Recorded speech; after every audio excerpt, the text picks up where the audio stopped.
नमस्कार, स्वागत है। आज हम एक बहुत ही जानी पहचानी दिल को छूने वाली कहानी पर थोड़ी गहराई से बात करने वाले हैं। हाँ, शबरी और भगवान श्री राम की कथा। बिल्कुल। और ख़ास तौर पर वो हिस्सा जहां श्री राम ने शबरी के, जिसे कहते हैं, झूठे बेर खाए थे।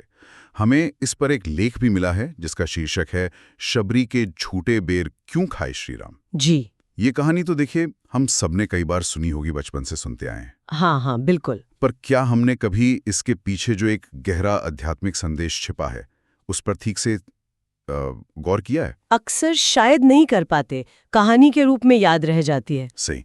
तो आज हमारी कोशिश यही रहेगी कि शबरी की जो अटूट भक्ति थी, उनकी वो लंबी सालों की प्रतीक्षा, और फिर श्री राम से उनके मिलन का असल मतलब क्या है, उसको थोड़ा समझें। हाँ, उसे खोल कर देखें। तो ठीक है, चलिए शुरू करते हैं इस कहानी की परतों को खोलना। जी। तो कहानी शुरू होती है शबरी से। वो भील समुदाय की एक कन्या थी। हाँ। उनके जीवन में एक बड़ा, कह सकते हैं, निर्णायक मोड़ तब आया जब उन्हें ये पता चला कि उनकी शादी के समय पशु बलि दी जाएगी। और अहिंसा में उनका गहरा विश्वास था। ये बात उन्हें इतनी नागवार गुजरी कि वो अपना घर छोड़कर जंगल की ओर चली गईं। और ये उनके जीवन का एक बहुत बड़ा कदम था, जो दिखाता है कि बचपन से ही उनमें वो सात्विक विचार, वो करुणा का भाव था। बिल्कुल। घर छोड़ने के बाद वो भटकते भटकते मतंग ऋषि के आश्रम पहुंची। अच्छा। और वहां पहुंचकर उन्होंने ऋषि की और आश्रम की सेवा का एक तरह से व्रत ले लिया। उनकी वो निस्वार्थ सेवा, उनकी निष्ठा, उसे देखकर ऋषि मतंग बहुत प्रभावित हुए। हाँ, होना ही था। और उन्होंने शबरी को आशीर्वाद दिया कि देखो, तुम्हारी ये सच्ची भक्ति और सेवा एक दिन जरूर रंग लाएगी और तुम्हें स्वयं भगवान श्री राम के दर्शन मिलेंगे। और बस ऋषि का यही एक वाक्य शबरी के जीवन का, कह सकते हैं, पूरा ध्येय बन गया। हाँ, एकमात्र लक्ष्य। जरा सोचिए, सालों साल, हर एक दिन, बिना नागा, वो पूरी लगन से आश्रम साफ करती, नदी से जल लाती, कंद मूल फल जो भी जरूरी होता वो इकट्ठा करती। और मन में बस एक ही आस, प्रभु राम कब आएंगे। अटूट विश्वास के साथ। ये कोई मामूली तपस्या नहीं थी, ये तो अटूट विश्वास और धैर्य की मिसाल है। ये दिखाता है कि सच्ची प्रतीक्षा असल में होती क्या है। निश्चित रूप से।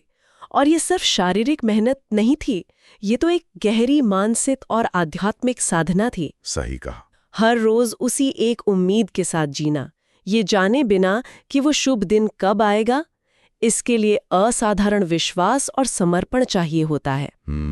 ऋषि मतंग का वो आशीर्वाद उनके लिए एक ध्रुव तारे की तरह था, जो उन्हें रास्ता दिखाता रहा।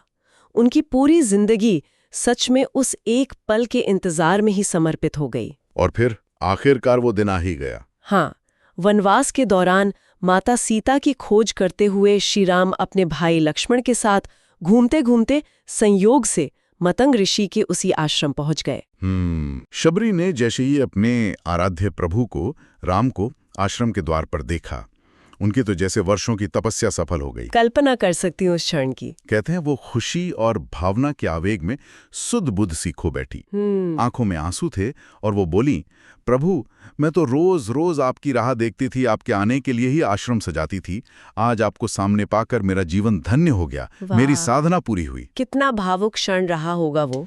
और श्री राम के स्वागत के लिए उन्होंने पहले से ही जंगल से चुन चुन कर मीठे बेर रखे हुए थे। हाँ, बेर। लेकिन यहाँ कहानी का सबसे मार्मिक और शायद सबसे महत्वपूर्ण मोड़ आता है। जी। उन्होंने श्री राम को बेर देने से पहले हर एक बेर को खुद चखकर देखा। अच्छा, ये बात ध्यान देने वाली है। हाँ, क्यों चखा? ताकि कोई भी बेर खट्टा या कड़वा ना हो, उनके प्रभु को सिर्फ मीठे, सबसे अच्छे बेर ही मिले।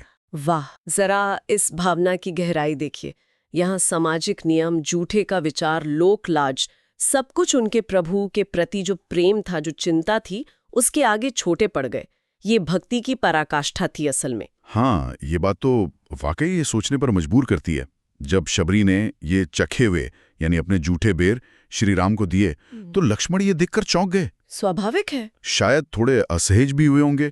उनके मन में जरूर आया होगा कि भाई, एक तपस्विनी होकर भगवान को जूठे फल कैसे दे सकती हैं? उस समय के हिसाब से तो बिल्कुल। पर श्री राम, उन्होंने उन बेरों को ऐसे स्वीकार किया जैसे वो दुनिया की सबसे कीमती, सबसे स्वादिष्ट भेंट हो, बड़े प्रेम से, बड़ी प्रसन्नता के साथ। सही कहा। और श्री राम ने सिर्फ बेनर स्वीकार ही नहीं किए, उन्होंने लक्ष्मण के मन की दुविधा को भी समझा। अच्छा, उन्होंने कुछ कहा लक्ष्मण से? हाँ, उन्होंने लक्ष्मण से कहा, लक्ष्मण, ये बेर मेरे लिए किसी भी शाही पकवान से बढ़कर है।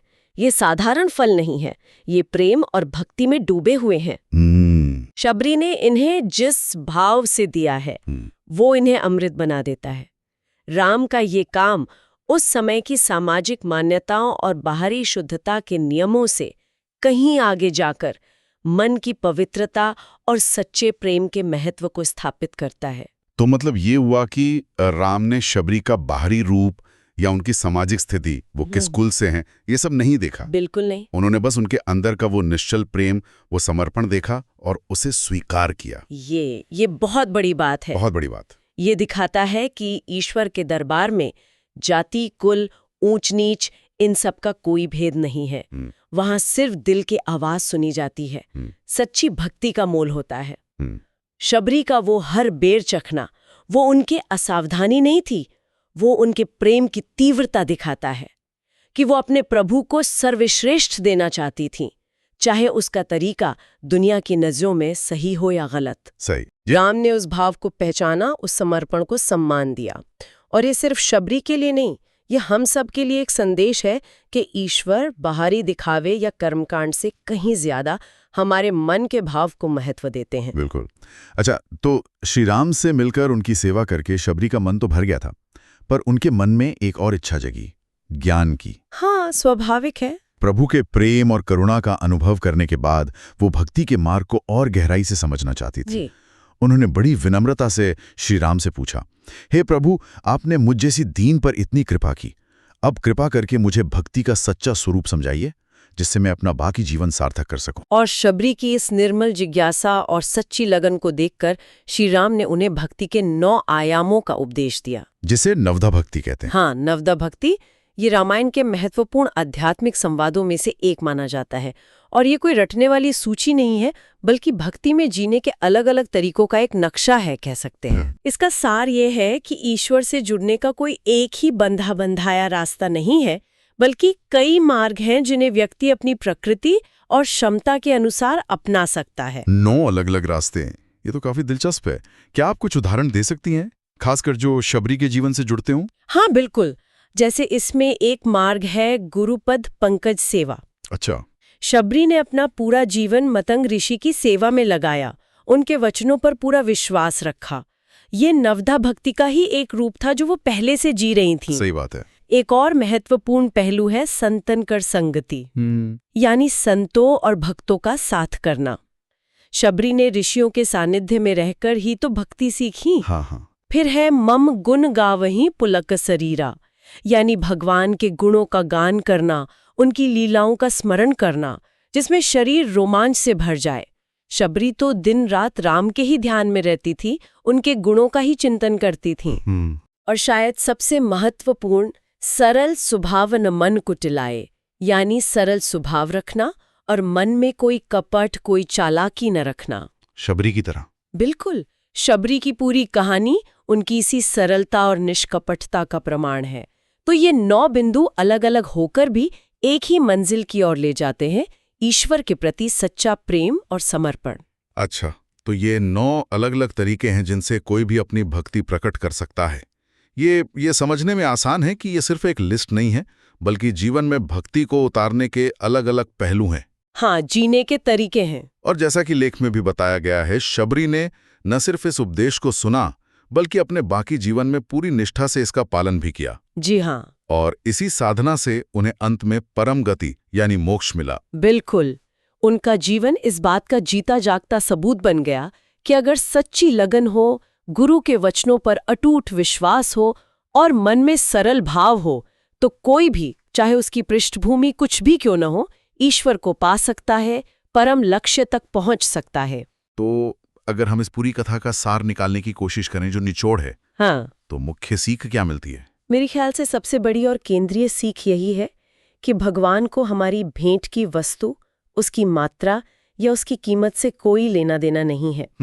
वो सिर्फ हमारे मन का भाव देखते हैं, हमारा प्रेम कितना सच्चा है, हमारी निष्ठा कितनी अटूट है, हमारा समर्पण कितना गहरा है। सही। शबरी के वो झूठे बेर बाहरी तौर पर देखे जाएं तो शायद अशुद्ध थे, लेकिन उनमें उनका पूरा जीवन, उनकी सालों की प्रतीक्षा, उनका वो निश्चल पवित्र प्रेम समाया हुआ था। हाँ हाँ। इसीलिए वो बेर राम के लिए किसी भी राजभोग से ज्यादा मीठे और अनमोल थे।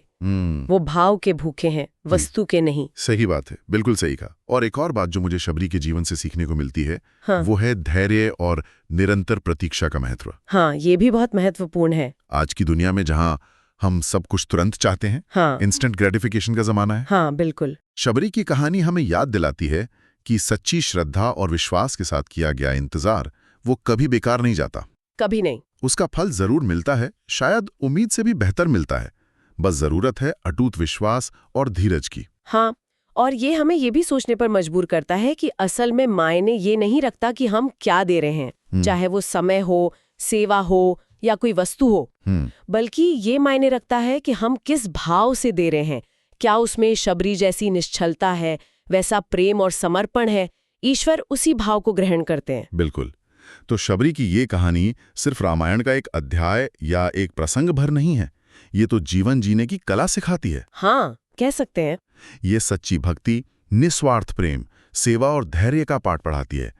ये हमें बार बार याद दिलाती है कि सामाजिक पहचान, कुल, जाति या बाहरी दिखावा ये सब मायने नहीं रखता। बिल्कुल नहीं। मन की पवित्रता और सच्चा समर्पण ही ईश्वर तक पहुंचने का असली रास्ता है। शबरी ने यह साबित किया कि प्रेम और भक्ति पर किसी का एकाधिकार नहीं है। सही कहा। और ये कहानी हमें अपने आज के जीवन पर भी सोचने को विवश करती है, नहीं? हाँ, कैसे? आज की भागदौड़ भरी जिंदगी में जहां हम अक्सर बाहरी सफलता, पद, प्रतिष्ठा और दिखावे में उसमें उलझे रहते हैं। ये तो है। क्या हम कभी रुककर सोचते हैं कि हमारे कामों के पीछे का भाव क्या है? क्या हम अपने रिश्तों में, अपनी सेवा में, अपने रोजमर्रा के कामों में शबरी जैसी निश्चलता और शुद्ध प्रेम ला पा रहे हैं? ये गहरा सवाल है। हाँ, ये विचार करने जैसा सवाल है कि हमारे आज के कर्मों में वो शबरी वाला समर्पण, वो सरलता कहाँ और कैसे झलक सकती है? क्या हम उस भाव को प्राथमिकता दे रहे हैं जो ईश्वर को सबसे प्रिय है?